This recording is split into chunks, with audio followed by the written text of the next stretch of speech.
Сегодня у нас в гостях президент Южной Осетии, который в эти дни находится с первым официальным визитом в Абхазии.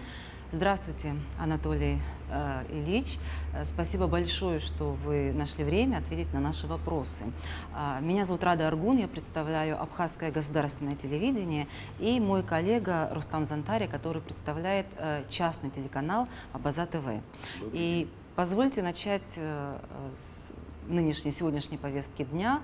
Мой первый вопрос: вот как вы оцениваете итоги вашего первого визита в Абхазию в качестве президента Южной Осетии? Ну, во-первых, я хочу пожелать народу Абхазии процветания. Что касается первого официального визита, вы правильно заметили. Почему? Потому что до сегодняшнего дня, конечно же, я был в Абхазии, я знаю отношение абхазского народа к осетинам, причем не деля его, конечно, на Южную и Северную Осетию. Народ один, поэтому огромное спасибо, конечно, за такой прием. Спасибо президенту республики за такое теплое отношение и к президенту, и ко всей делегации в целом. Как я оцениваю очень хорошо. Очень хорошо, и это оценка не сегодняшнего дня, еще раз подчеркиваю, это оценка всех моих визитов и в качестве министра МЧС, и в качестве председателя парламента, и в качестве сегодня президента, и в качестве просто гостя республики. Как всегда великолепно, как всегда на высшем уровне. Спасибо. Анатолий Ильич, в продолжение вопроса: по каким направлениям сегодня наше государство усилит взаимодействие? Или есть ли уже конкретные обозначенные аспекты и планы? Вы знаете, и до сегодняшнего дня мы как бы на месте не стояли, конечно. Взаимодействие оно всегда было, оно как бы не имеет формы сегодняшнего развития этих отношений.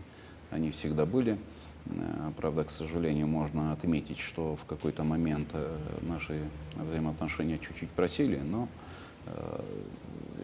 так это, скажем так, не категорично было и не катастрофически, скажем так. Все равно отношения, которые сложились между нашими народами, между нашими республиками, они всегда были на высоком уровне.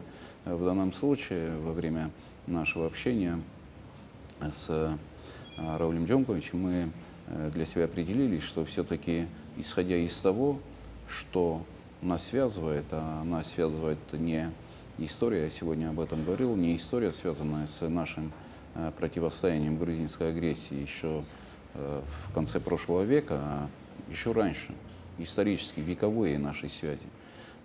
Это нас обязывает не то что поддерживать, но, конечно же, выводить на более высокий уровень. Мы обязаны это делать, и мы это будем делать. Какое взаимодействие? Допустим, в качестве примера, будучи еще министром МЧС, мы своих спасателей в свое время отправляли сюда, в Абхазию, на учения, которые здесь организовывали. Мы передавали опыт наш, в свою очередь, брали опыт, который есть у наших коллег абхазских, и в дальнейшем, на сегодняшний день, которые вот примеры, которые можно привести сейчас, это, допустим, наши культурные связи. Сегодня здесь, в Абхазии, находится государственный ансамбль СИМТ, это в плане культурных взаимодействий.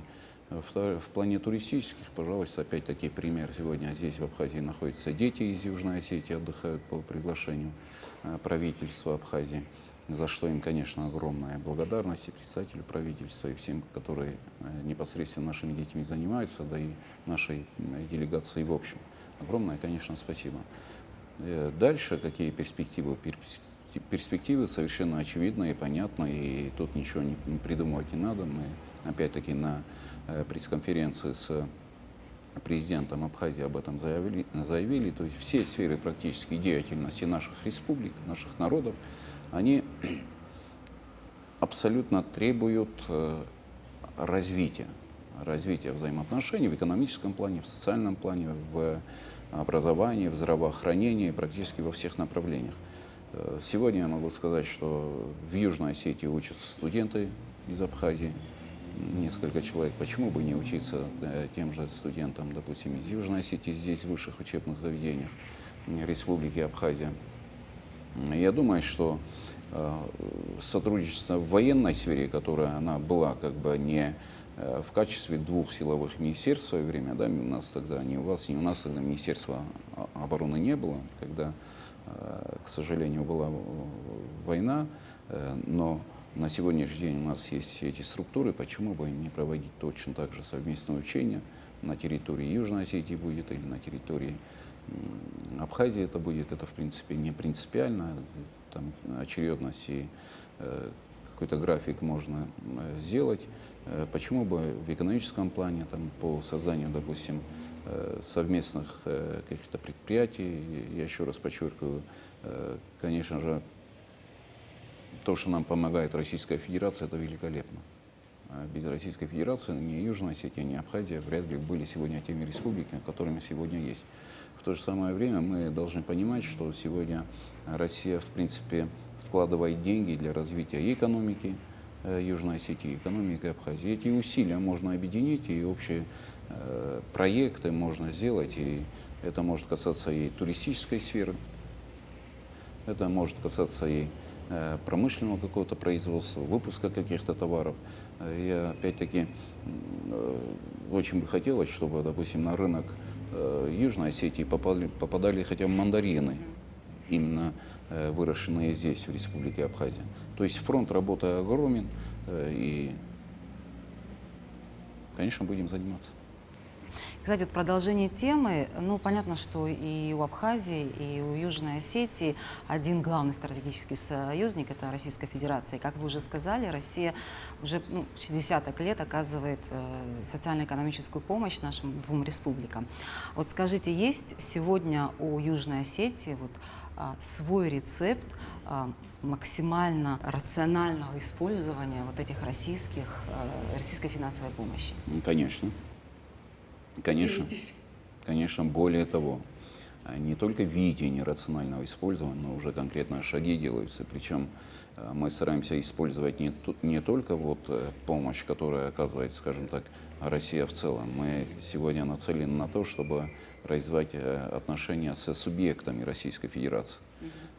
Имеется в виду в привлечении инвестиций в республике. И примеры есть уже у нас. Самый крупный инвестор, который на сегодняшний день есть в Южной Осетии, это швейная фабрика, которую сделал Балвоев Таймураз Казбекович. Сегодня Владимирская область поставила довольно-таки солидную линию по производству минеральной воды. Заинтересованность в дальнейших инвестиционных проектах он есть. Что касается общего такого федеральной помощи именно в плане инвестпрограммы, то в первую очередь, конечно, это социальные объекты, как и здесь, в Абхазии.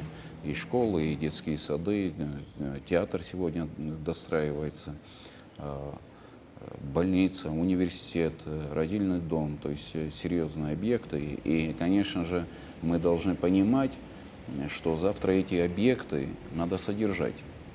Для того, чтобы содержать, мы опять должны просить Россию.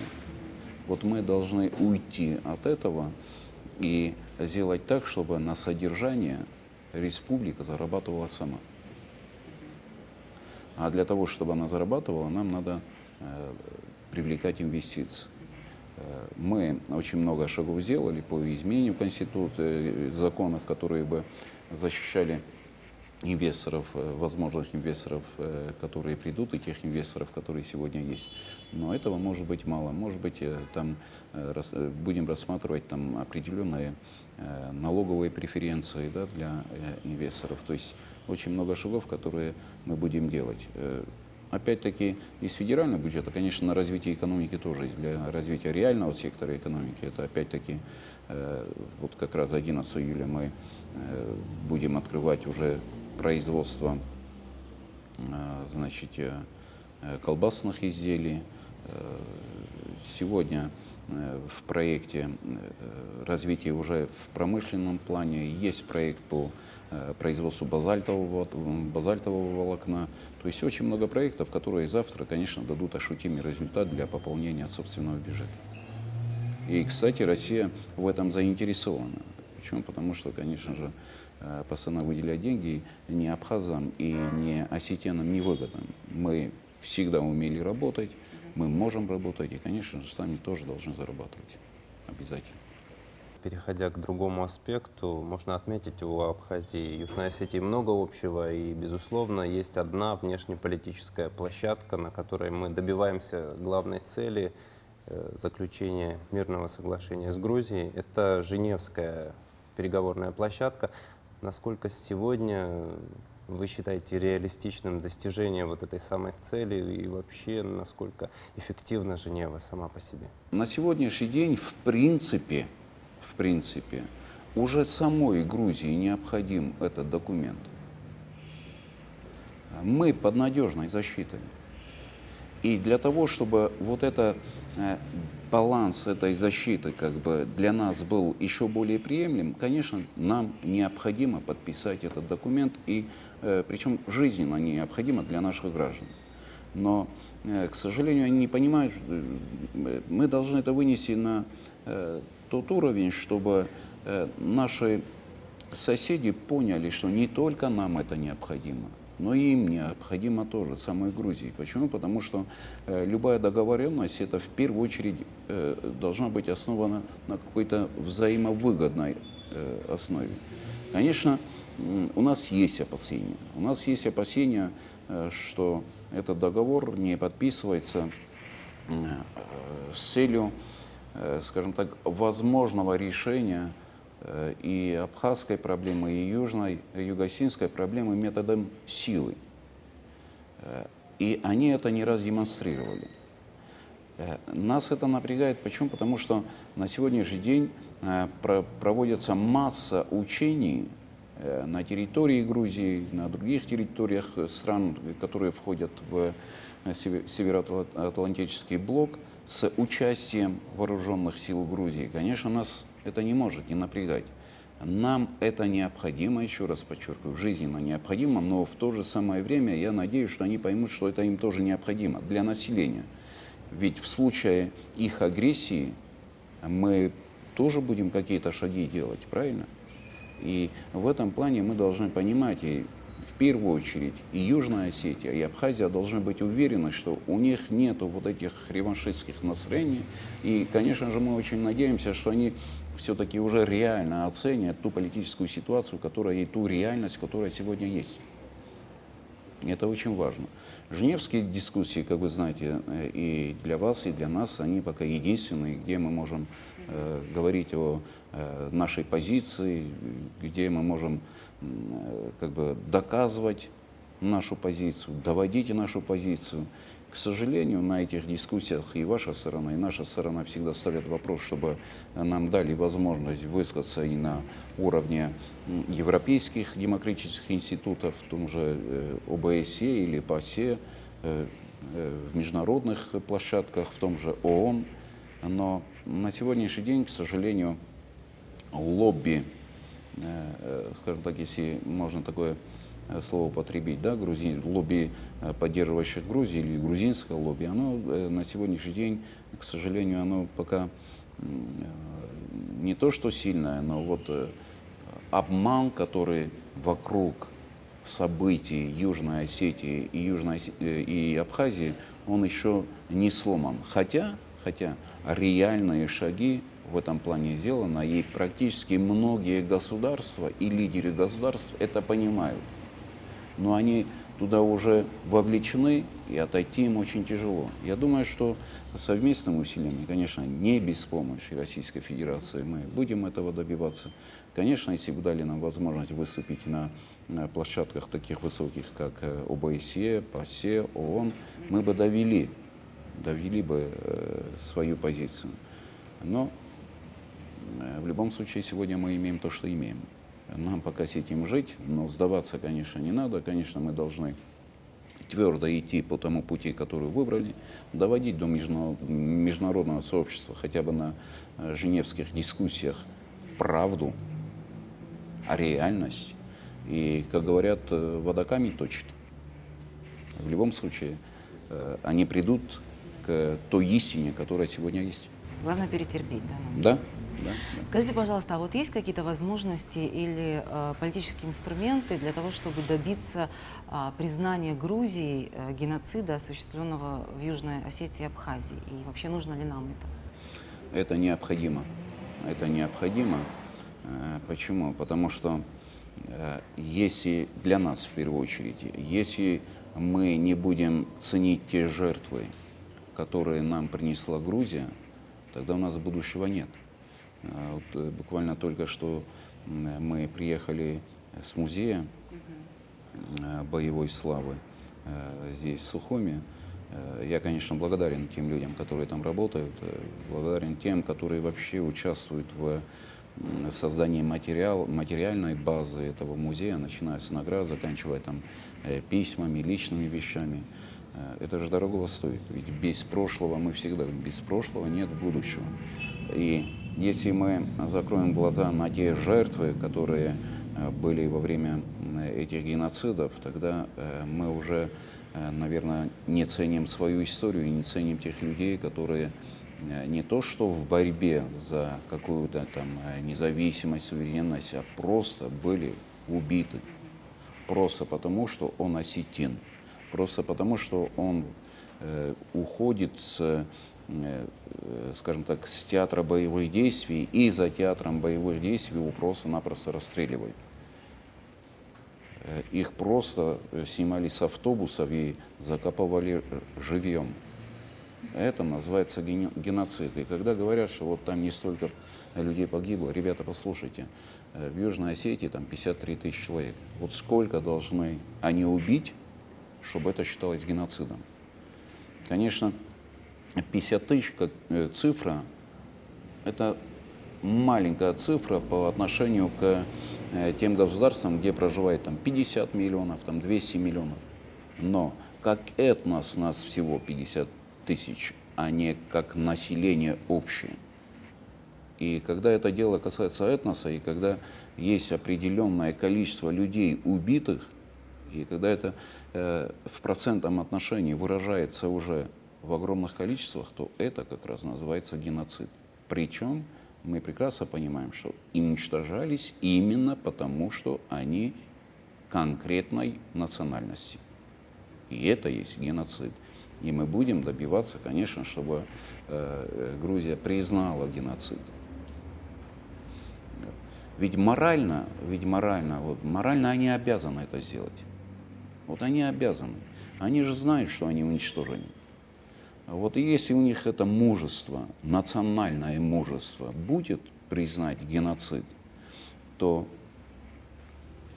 я думаю, что только за это их надо уважать.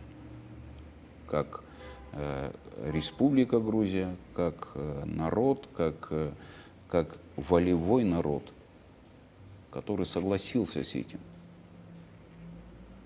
Это обязательно надо сделать. Вот как раз мы заговорили о геноциде. В следующем году Южная Осетия встретит десятилетие трагической даты, это август 2008 года. Планируются ли какие-то совместные мероприятия? Потому что это дало толчок и следующему событию, безусловно, политическому признанию Абхазии и Южной Осетии, так как катализатором выступило это событие. И вот планируете ли вы совместно с Абхазией какие-то памятные мероприятия в связи с этой датой? Без сомнения, мы памятные мероприятия в принципе проводим каждый год, каждый вечер 7 на 8, когда начался массированный артобстрел города. Вот с этого момента у нас всегда начинаются траурные мероприятия. Но мне всегда не нравится, когда про траурные мероприятия говорят там масштабно. Это неправильное слово, мне кажется, вот к той трагедии, которую масштабно мы что отмечаем? Траурные мероприятия. То есть мероприятия, конечно, будем проводить. Я уверен, убежден, что с Абхазии приедут представители Абхазии. Я не могу сейчас говорить, приедет президент Абхазии, нет, мы об этом не говорили, поэтому позвольте мне это как бы упустить. Но я думаю, что представители Абхазии приедут, и все-таки вот это событие трагическое мы вместе вспомним тех погибших, вместе вспомним ту ужасную реально трагедию, которая произошла. Ведь это наша общая с Абхазией трагедия. Это наша общая трагедия, и это был, все-таки я считаю, апогеем государственного терроризма Республики Грузия. Это апогей. И если бы не Российская Федерация, то все-таки, несмотря на тот героизм, который проявляли защитники Южной Осетии, конечно, тот план «Чистое поле» вполне возможно, что им удалось бы это сделать. Анатолий Ильич, скажите, пожалуйста, а вот какие проблемы во внутренней политике Южной Осетии вы считаете основными на сегодняшний день? И вот как вы, как президент, сегодня пытаетесь достичь внутреннего консенсуса? На сегодняшний день я в Южной Осетии не вижу таких внутренних проблем, которые бы могли повлиять на внутренние какие-то процессы. Политические, экономические, социальные. На сегодняшний день их нет. В первую очередь, как и в любом обществе, причем в маленьких обществах, как Осетия, как Абхазия, в первую очередь это, наверное, все-таки взаимопонимание, консолидация общества. Любые процессы в маленьких обществах проходят более болезненно, чем в больших обществах. Почему? Потому что и в политическом плане, и в экономическом, и в социальном плане практически мы все друг друга знаем. Кто из себя что представляет, кто чем занимается, занимался и так далее, и так далее. И когда сталкиваются вот такие интересные знания, во-первых, человека лицом к лицу, зная его работу в тех или иных должностях, зная его работу или не работу, действие или бездействие, как говорят, уже находятся какие-то моменты, где происходит определенное трение. Трение интересов, трение личных отношений. Там. Вот это самая главная проблема в любом маленьком обществе. И каждый руководитель, он всегда пытается сделать определенные шаги по консолидации общества. Насколько руководителям это удается? Ну, это обычно показывают выборы, да, очередные. Я думаю, что первостепенная задача в данном случае в Южной Осетии и моя как президента, конечно, это консолидация общества. Обязательно. Для того, чтобы была консолидация общества, для этого, я думаю, что опять-таки эти маленькие общества должны видеть в человеке, в руководителе справедливого человека.